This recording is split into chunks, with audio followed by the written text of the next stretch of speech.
BR Patil ಅವರು ಸತ್ಯ ಐತಿ.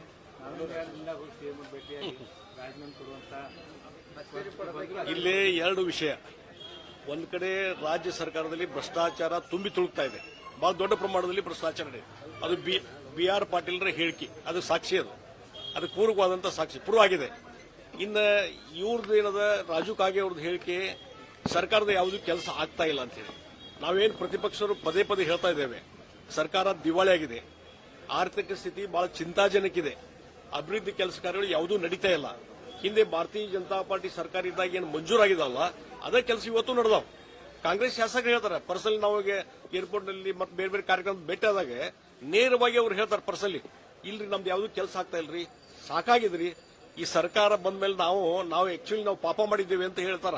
ಆಡಳಿತ ಪಕ್ಷದಲ್ಲಿ ಇದ್ದು ನಾವು ಹೋಗಿಲ್ಲ, ಪ್ರತಿಪಕ್ಷ ಅನುದಾನ ಇಲ್ಲ. ನೀನು ನಾನು ಹೂವಿನ ಹಡಗಲಿ ಹೋಗಿದ್ದೆ, ಅಲ್ಲಿ ನಮ್ಮ ಪಕ್ಷದ ಶಾಸಕರಿದ್ದಾರೆ ಕೃಷ್ಣ ನಾಯ್ಕ, ಅಲ್ಲಿ ಅಂತ ಹೇಳಿದ್ರು ಅವರು, ನಮಗೆ ಒಂದು ಪೈಸಾ ಅನುದಾನ ಬಂದಿಲ್ಲ ಅಂತ. ಇದು ಪ್ರತಿಪಕ್ಷದವ್ರದ್ದು.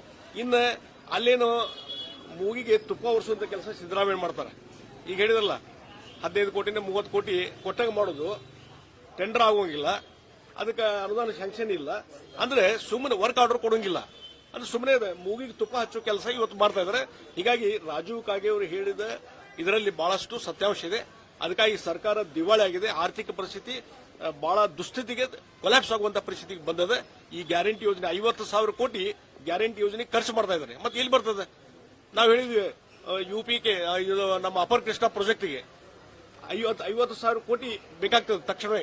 ಈಗ 1 ಲಕ್ಷ ಕೋಟಿ ಮೇಲೆ ಬಂದದ, ಲ್ಯಾಂಡ್ ಎಕ್ವಿಷನ್ ಎಲ್ಲ ಹಿಡಿದ್ರೆ 1 ಲಕ್ಷ ಕೋಟಿ ಮೇಲೆ 50,000 ಕೋಟಿ ನೀವು ಅಲ್ಲಿ ಖರ್ಚು ಮಾಡ್ತಾರಲ್ಲ, ಇದು ಅಪರ್ ಕೃಷ್ಣ ಪ್ರಾಜೆಕ್ಟ್ ಖರ್ಚು ಮಾಡಿದ್ರೆ ನಮ್ಮ ಬಿ ಸ್ಕೀಮ್ ಏನು ಇದೆ ಅದರ ಮುಂದಿನ ಯೋಜನೆಗಳನ್ನ ಮಾಡಿ ನೀರಾವರಿ ಯೋಜನೆ ತಗೋಬಹುದು, ನಾವು ಕಾಯಮಾಗಿ ರೈತರಿಗೆ ಅನುಕೂಲ ಮಾಡಬಹುದು. ಅದನ್ನ ಮಾಡ್ಲಿಕ್ಕೆ ತಯಾರಿಲ್ಲ. ಅಂದ್ರೆ ಇವತ್ತು ಸರ್ಕಾರ ದಿವಾಳಾಗಿದೆ. ಇವತ್ತು ರಾಜೀವ್ ಕಾಗೆ ಅವರ ಹೇಳಿಕೆ ಅಥವಾ ನಮ್ಮ ಇವ್ರದ್ದು BR ಪಾಟೀಲ್ ಅವರ ಹೇಳಿಕೆ ಮತ್ತು ಹಿಂದೆ ಕೃಷ್ಣ ಬೈರೇಗೌಡರು ಬೆಂಗಳೂರಿನಲ್ಲಿ ಮೊನ್ನೆ ಒಂದು ತಹಶೀಲ್ದಾರ್ ಕಚೇರಿಗೆ ಹೋಗಿದ್ದಾರೆ. ತಹಶೀಲ್ದಾರ್ ಕಚೇರಿಗೆ ಹೋಗಿ ಅಲ್ಲಿ ಪಬ್ಲಿಕ್ ಅವ್ರು ಬೆನ್ ಹತ್ತಿದ್ದಾರೆ, ಅರ್ಜಿ ಹಿಡಿದಿದ್ದಾರೆ. ನೋಡಿ, ನಾವು ಅರ್ಜಿ ಕೊಟ್ಟು 1 ತಿಂಗಳಾಯ್ತು, 2 ತಿಂಗಳಾಯ್ತು, ನಮ್ದು ಯಾವ್ದು ಕೆಲಸ ಆಗ್ತಾ ಇಲ್ಲ.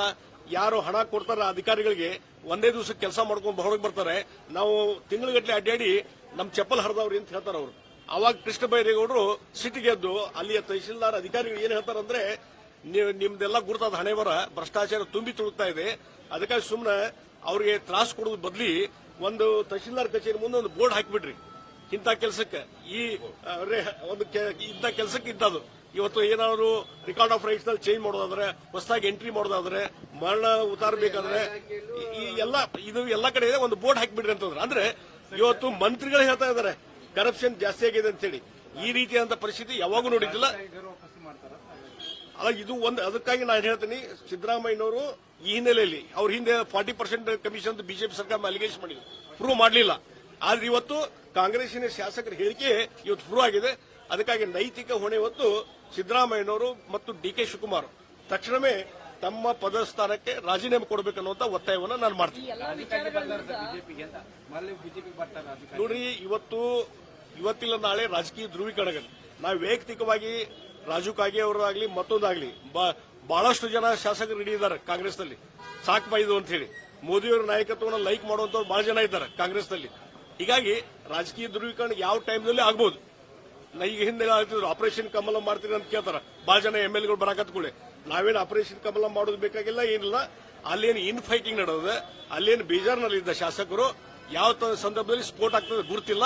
ಅದಕ್ಕಾಗಿ ಅದಕ್ಕೆ ಆಪರೇಷನ್ ಕಮಲ ಮತ್ತೊಂದು ಹೆಸರು ಇಡುವುದು ಬೇಡ.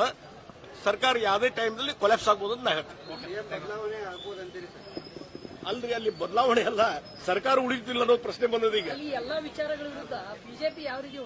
ನೋಡಿ, ಪ್ರತಿ ಹಂತದಲ್ಲಿ ಹೋರಾಟ, ಬೀದಿಗಿಳಿದು ಹೋರಾಟ ಮಾಡಿದ್ದೇವೆ, ಪ್ರತಿಭಟನೆ ಮಾಡಿದ್ವಿ.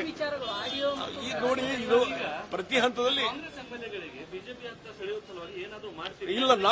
ನಾ ಹೇಳಿದಲ್ಲ, ಈಗ ಅದು ಸೆಳೆಯುವಂತ ಪ್ರಯತ್ನ ಮಾಡಿದ್ರೆ ಆಪರೇಷನ್ ಕಮಲ್ ಅಂತಾರೆ. ಅದಕ್ಕೆ ನಮ್ದೇನಿಲ್ಲ ಪ್ರಯತ್ನ.